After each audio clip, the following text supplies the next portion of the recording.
Student आज जो हम पढ़ेंगे वो क्लास 9th स्टूडेंट के चैप्टर नंबर 1 के बारे में पढ़ रहे हैं।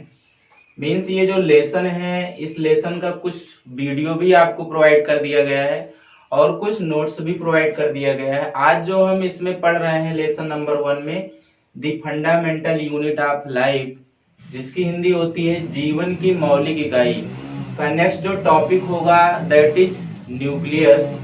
तो आज हम न्यूक्लियस के बारे में बात करने चल रहे हैं। किसके बारे में बात करने चल रहे हैं? न्यूक्लियस के बारे में। अगर हम बात करें कि ये जो न्यूक्लियस होता है, जो केंद्रक होता है, इसकी खोज कौन किया था? तो nucleus is discovered by Robert brown ने किया था। ठीक है, 1913 में किया था, 1931 में, सॉरी 1913 में किया था, 1913 में किया था। अब देखिए ये जो न्यूक्लियस जो होता है ये किस तरीके से फंक्शन करता है। तो यहाँ पे हम कुछ आपको व्हाइट बोर्ड पे ऑलरेडी लिखे हैं कि ये जो न्यूक्लियस होता है आपका, तो न्यूक्लियस में कुछ ऐसे पार्ट्स होते हैं, यहाँ पे लिखा गया पार्ट्स ऑफ न्यूक्लियस। तो न्यूक्लियस के कुछ ऐसे पार्ट्स होते हैं जो कि यहाँ पे लिखा गया है कि ये जो न्यूक्लियस होते हैं, जो केंद्रक होते हैं, ये सेलुलर कंपोनेंट्स होते हैं। मींस ये जो केंद्रक होता है आपका, ये सेल का जो है एक मेन कंपोनेंट्स होता है कि मींस ये सेल को पूरा क्या किया रहता है, कवर किया रहता है। ठीक है, और ये सेंट्री लोकेटेड होता है। जैसे कि कोई ये सेल है, क्या है, सेल है, तो ये क्या होता है, ये इसके मिडिल में होता है, बीचों बीच में होता है। ठीक है, तो इसीलिए सेंट्री मतलब होता है एकदम बीच में, ये क्या होता है, लोकेटेड होता है, वहां पे प्रेजेंट होता है, बीचों बीच में प्रेजेंट होता है। अब देखिए ये जो न्यूक्लियस होता है ये इतना बड़ा यहाँ पे बनाया गया, एक्चुअली में इतना बड़ा होता नहीं है, लेकिन अब यहाँ पे बनाया गया है, तो आप समझिएगा ये जो न्यूक्लियस होता है स्मॉलेस्ट होता है। अब देखिए इसका जो साइज होता है, यहाँ पे लिखा गया लार्ज इन साइज, मीन्स ये इसका जो आकार होता है वो बड़ा होता है। मीन्स लार्ज इन साइज का जो आकार होता है वो क्या होता है, बहुत लंबा होता है। और ये जो लार्जेस्ट सेल स्ट्रक्चर होता है, मीन्स ये जो सेल का जो होता है एक ब्रॉडेस्ट पार्ट होता है, एक बड़ा सा भाग होता है। ठीक है, अब देखिए ये जो कंपोनेंट्स होते हैं न्यूक्लियस के, तो ये आपको बात समझ में आए कि जो ये न्यूक्लियस होता है इसके कौन कौन से जो है कंपोनेंट्स होते हैं।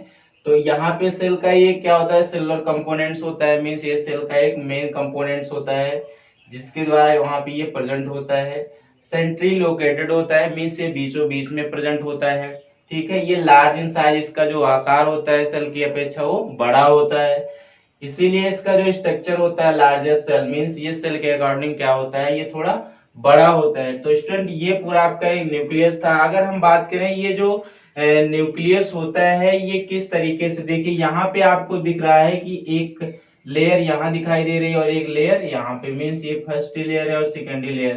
तो ये जो न्यूक्लियस होता है यहाँ पे लिखा भी गया है कि components of nucleus mean nucleus envelope. In nucleus envelope जिसे हम यानी बोलते हैं, न्यूक्लियस इनवलप मतलब क्या होता है कि ये फर्स्टली मीन्स ये जो पहले वाली लेयर और ये दोनों लेयर, ये दूसरी वाली लेयर, इन दोनों के मिलने से, जो जुड़ने से एक नई लेयर बनती है, उसी को हम क्या बोलते हैं, न्यूक्लियस इनवलप बोलते हैं। क्या बोलते हैं? Nucleus envelope. अब देखिए ये जो नेक्स्ट जो आपको बताया रहा है, composed of two nuclear membrane, means आपको बताया गया ये जो न्यूक्लियस में मेम्ब्रेन होती है, एक फर्स्ट होती है, मीन्स एक आउटर और एक इनर होती है, एक बाह्य परत होती है और एक आंतरिक। तो इस दो परत होती है न्यूक्लियर मेम्ब्रेन में। अब देखिए ये जो कवर्स होता है, मीन्स ये जो होती है सेल्स में जो होती है, बाहर से सेल्स जो होती है उसके मिडल्स में ये उसको क्या की रहती है, कवर की रहती है, मीन्स उसके मिडिल पार्ट में ये इन्वॉल्व हुई रहती है, प्रेजेंट हुई रहती है। और जो यहाँ पे जैसे जो साइटोप्लाज्म होते हैं, जो साइटोप्लाज्म होते हैं, और जो यहाँ पे लिखा गया है आपका सेपरेट्स, ये इसको दूसरे को क्या करती रहती है, सेपरेट करती है। मीन्स जो separate nucleus and cytoplasm, means ये जो न्यूक्लियस होता है ये साइटोप्लाज्म को सेपरेट किया रहता है। जैसे कि ये कोई सेल्स है, इसके बीच में न्यूक्लियस है। अब यहाँ पे क्या है, छोटे छोटे आपके क्या है, ये साइटोप्लाज्म है, और यहाँ पे क्या है, तो न्यूक्लियस होता है इसके मिडिल में, और यहाँ पे साइटोप्लाज्म होता है। ये एक दूसरे को क्या किया रहता है, सेपरेट करता है। मीन्स ये उसको न्यूट्रिशन और उसको ऑब्जर्वेशन प्रोवाइड करता रहता है।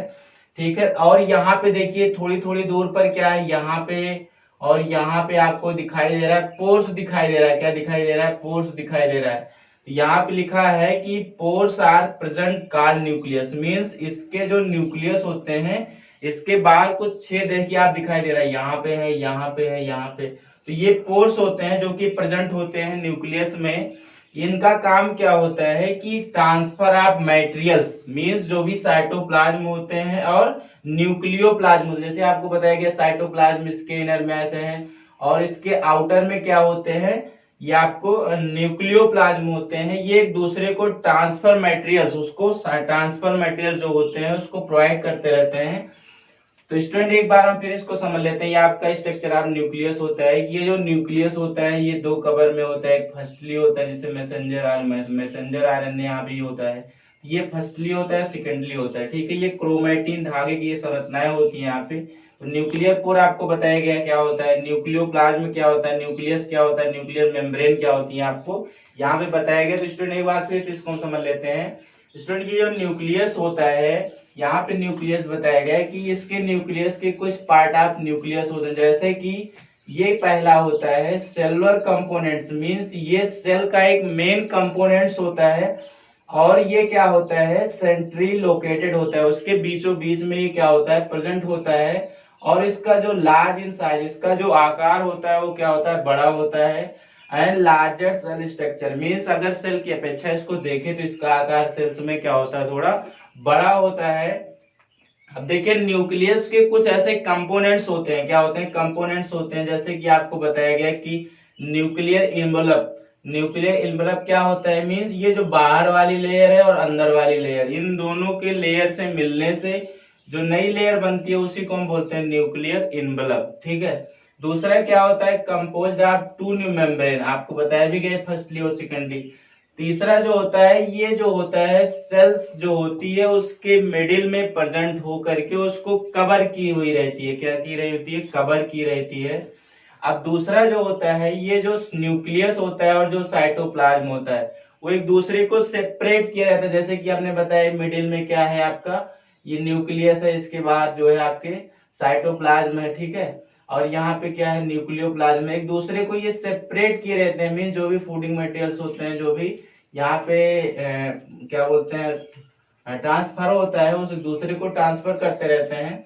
एंड जो तीसरा होता है यहाँ पे, चौथा होता है पोर्स आर प्रेजेंट। यहाँ पे देखिए ये पोर्स प्रेजेंट होते हैं जगह जगह पे, ये pores are present card nuclear pores. ये दूसरे को जो न्यूक्लियोप्लाज्म होते हैं और जो साइटोप्लाज्म होते हैं ये permit transfer of materials, means जो भी मटेरियल्स होता है उसको ये क्या करते रहते हैं, ट्रांसफर करते रहते हैं, ठीक है।